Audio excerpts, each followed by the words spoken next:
Не знам дали сте чели книгата на Джон Грей "Мъжете са от Марс, жените от Венера", обаче това обяснява голяма част от мистерията. Защо има такива разминавания между мъже и жени? Защото просто ние не сме еднакви.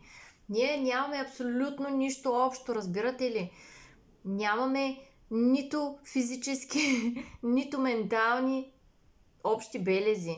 И точно за това мъжете и жените са създадени така, че те да се допълват. И когато успеем да създадем една симбиоза, ние започваме да функционираме като едно цяло. И едното не може без другото. И когато направите така, че едното да не може без другото, перфектно.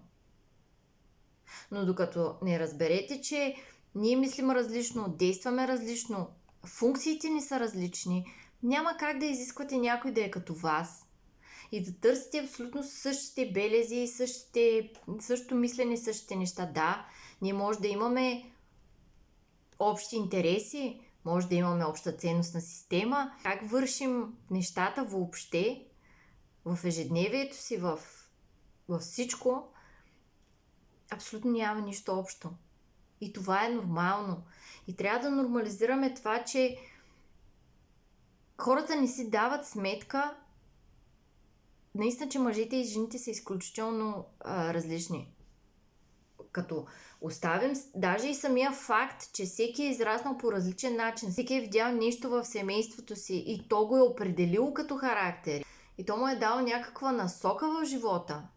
И съответно автоматични програми, които след това не трябва да оправяме. Но идеята тук е да разберете, че партньора е ваше огледало, ама е огледало на това, което имате да работите със себе си. И това е много готино, когато човек го разбере, че е така. Нещата, на които се дразните в партньора си, са нещата, които трябва да оправите в себе си.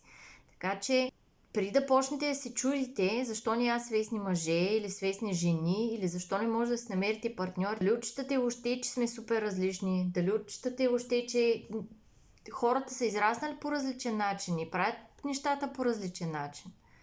Отчитате ли ги тия неща? Между другото, книгата на Джон Грей наистина е много добра. Ако не сте я чели, препоръчвам вие да я прочетете.